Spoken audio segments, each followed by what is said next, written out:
what's up, you guys? It's your boy, Dahmuffinman. Welcome back to another video. Today, I want to talk to you about Nehemiah's prayer. Now, you don't have to be religious. You don't have to be in love with God. You don't have to be a rich person. You don't have to be a poor person. You don't have to be a black person. You don't have to be a white person. You don't have to be any race to know that our country is currently in such a place, that our world is currently in a place that it is not stable. You know, we live in a world that everyone feels like they're entitled to something. That people are struggling with thoughts in their head of suicide. That people are struggling with thoughts in their head of depression and anxiety. That people are constantly divorcing their partners, their spouses. That, you know, you see people that are saying that they're born with diseases, that they're born with bad habits, that they're not. They're making excuses for themselves. And so the other day when I was reading my Bible at work, I was reading in Nehemiah. And there's a prayer in Nehemiah that I want to share with you that I think would just totally just hit you where you are today.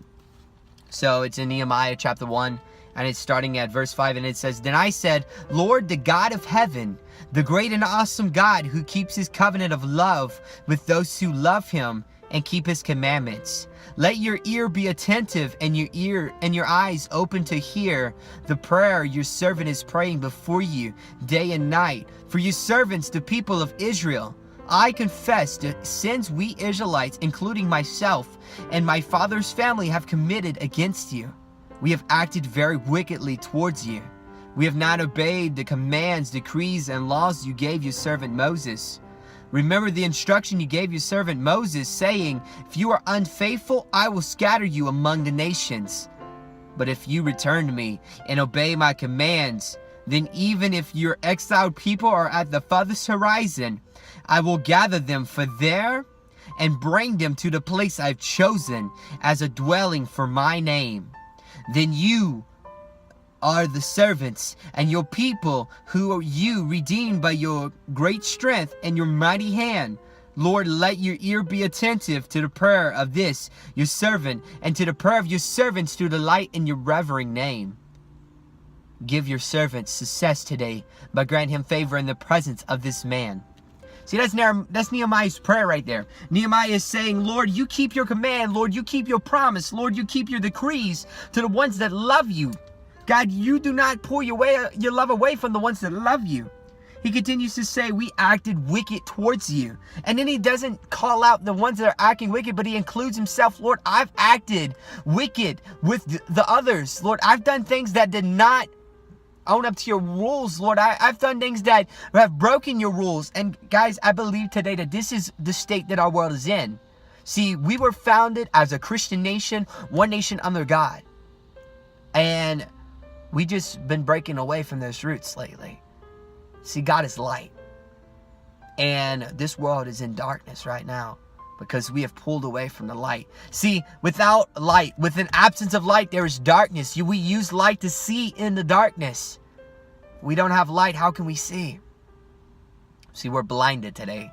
We're blinded as people. And we need Nehemiah's prayer. We need to go before God and we need to seek mercy. We need to ask him for forgiveness.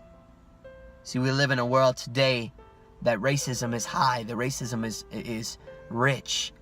And I'm not pointing out anyone. I'm not pointing out the American. I'm not pointing out the African American. I'm not pointing out the Asian or the German. Lord, you know, anyone. We're all guilty of it at some point in our life. It's an absence of God. It's an absence of love is what it is. We have love in our lives. How we can love someone else. The Golden Rule teaches us that when we love our neighbors as we love ourselves. How do we love ourselves? Do we hate ourselves? Because if we hate ourselves, we hate our neighbors. Or, if we hate our neighbors, then that means we hate ourselves. Remember the instruction to Moses that God gave Moses. It says, he will scatter us among the nation if we're unfaithful. It means if we're unfaithful to him, then we're going to endure things that we shouldn't even have to endure. There's a lot of controversy going on right now in the world with the Pledge of Allegiance, the national anthem, people standing, people kneeling. But look, people boycotting, people going insane. But Lord, let your ear be attentive to the prayer of this servant, of your servant. I delight in revering your name. And grant me favor with man today. That's what I pray for.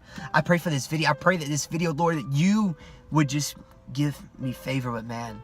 See, a lot of you are going to see this video and you're not going to click on it because it has the word prayer in it. You're offended. But this is Nehemiah's prayer. He says, God, the world I live in, the place I live in, the Israelites are wicked. I've been wicked. We've broke your rules.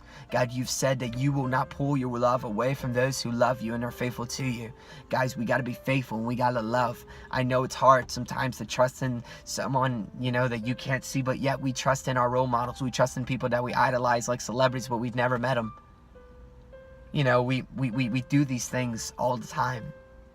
And this is what I encouraged you. This is why I'm speaking to you today, guys. I take time making this video today to encourage you not to give up, to encourage you to love the ones around you, to encourage you to foundate yourself in God, because there is nothing that you're going to experience in this world that can be better than a presence of God, than being in the presence of God. He is the coolest thing ever.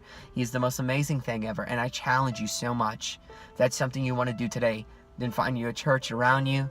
Find me on social media, talk to me, find somebody, or even pray for yourself and ask him to be a part of your life. Guys, I thank you so much. I hope this video has encouraged you or even planted a seed inside of you. If you like this video, give it a like. If you dislike this video, give it a thumbs down. I don't care. But thank you so much, guys, for watching. If you enjoyed this video, make sure to give it a like, comment, and subscribe. And as always, this is the Muffin Man saying, keep it fresh, have a good day, and God bless.